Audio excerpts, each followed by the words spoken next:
Hope you enjoyed. Thanks for watching. This is Solo asking my dates from Moon, who are Sailor Moon Ship Crystal episode 27 part 2. Like this whole episode basically, I like some of the key moments. Like for example, there was so many Easter eggs, many things but I'll start out at the beginning. Chibiusa, I like how Chibiusa and Usagi how they argue a lot. It's definitely very and it's definitely very, very dramatic. How they have a sisterly bond. We all know the truth that Sailor Moon will eventually become Queen Serenity and her mother. I mean, I know, but this is just more chemistry that comes later. It's definitely very, grounding. And that's one of the things I do like about this. Like this, he's definitely, not the only. He's definitely, something you got. No, I like how Fibiusa, even though like she likes to become she pushes Usagi's buttons a lot, and she knows that. She knows that very well. But it still doesn't matter. Uh, uh, like right now, the situation is very dire. Like right now, there's people who are working for Master Pharaoh 90. And one of the reasons why they did that attack, they now know the faces of their true enemy. Even though they did succeed in their original plan, they now know who the people they're going to be fighting against. So basically, they just let out some bait, and they fell for it. It was basically a kind of a trap. You know, even though it was like not really a trap. They could feel certain things. I like that there were certain past Sailor Moon moments like we get to see. One of the past moments they did was Usagi using the disguise power to disguise herself. Like I remember seeing the old school Sailor Moon so many times. One of my favorite moments were the disguises, especially when Usagi had that dress and finally danced with tuxedo mask. That was definitely one of my favorites. My favorite episodes. Because they finally get to meet, have a one-on-one talk. Finally danced a little bit. And they finally got to know each other. You know, you know. Situation for them is right now still very dire because they want to examine this place, it's Mugen Academy, because it's also a part of this Tokyo relocation project. And I mean, everything is like, I mean, the arrival of this new enemy, these constant attacks, the reversions, and the arrival of these two new characters, who we all know are really Sailor Uranus and Sailor Neptune. I'll say Neptune first and Uranus. Anyways, like so many things are starting right now because this is a part, and it's all because of Pharaoh 90's plan to remake his own, to rebuild his world, but to do that he needs the legendary silver crystal. You know, he's doing this, but he wants to dispose of his enemies before he gets a chance to. Like this is like his chance to wipe them all out. Uh, you know, but he knows that, but they're not going to be easy. He's trying to put up a fight. Like he has his emissaries, even giving them like the title of Magi, who would be like his right hand, like give them promotion. Like if you do this, I will reward you. Even though he's doing it through this flunky, we have no idea what her name is. I'm a little off. I did like some of the moments, like there were certain funny moments, like Mamo, he didn't transform into tuxedo mask in this episode or the last. Like they're probably gonna save his transformation for later, but I really want him. I don't want him to like to be standing around doing nothing all day.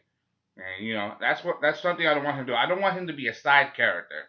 I mean, one of Sailor Moon's main motivations was Tuxedo Mask. I mean, she was his love, was her love. So and we all know the deeper relationship we get to see with Neptune and Uranus. That's later in the series. I like that. I like that there were certain quotes, like certain moments, like they explored to the park.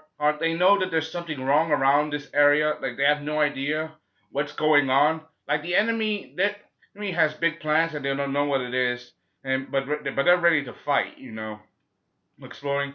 I like how Usagi she gets a bratty and throws a tantrum, especially when she finds out that Mamo's going to the park because Usagi's mother and Chibiusa they're going to the park with her and with Chibiusa's friends. I like how they fight. How they fight. They argue. And even though she is the Sailor Moon, their leader, she's still a teenage girl on the inside, and she acts kind of bratty.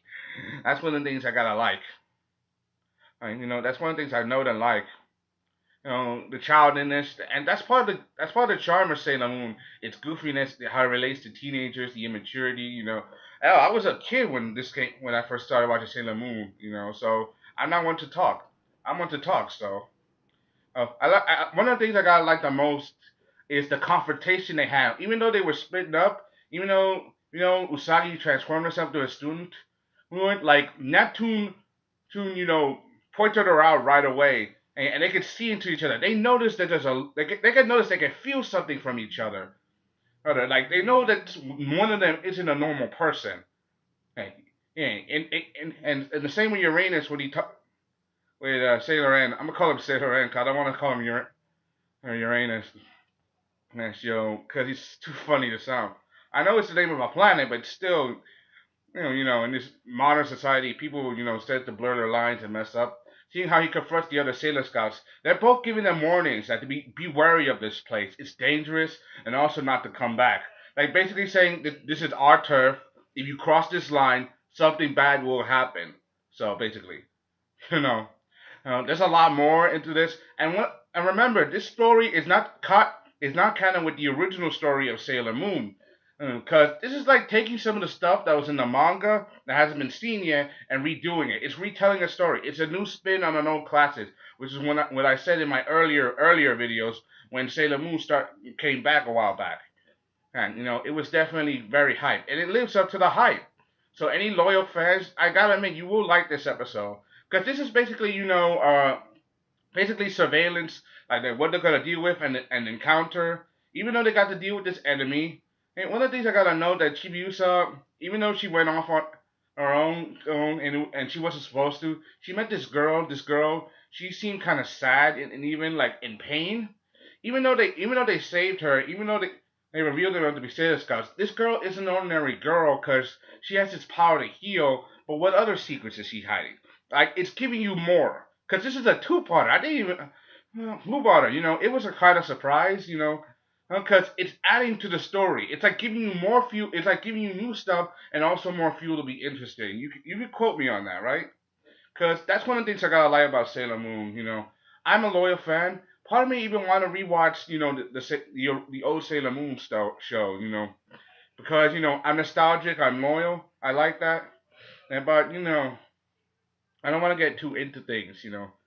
But I'm a fan. Anyway, that's all I gotta say. I give this episode a thumbs up because it gave you more and it leaves you wanting questions. That's all I gotta say. Hope you enjoyed. Thanks for watching. Subscribe. Thank you. This is Solomon Ask gave my latest review on Sailor Moon Crystal episode 27 part 2. Hope you enjoyed. Thanks for watching. Subscribe. Thank you. Seeing Neptune, Uranus, and Neptune in their suits like that. The Sailor. You gotta ask. Who are you? Are you enemies? Are you allies? Who knows?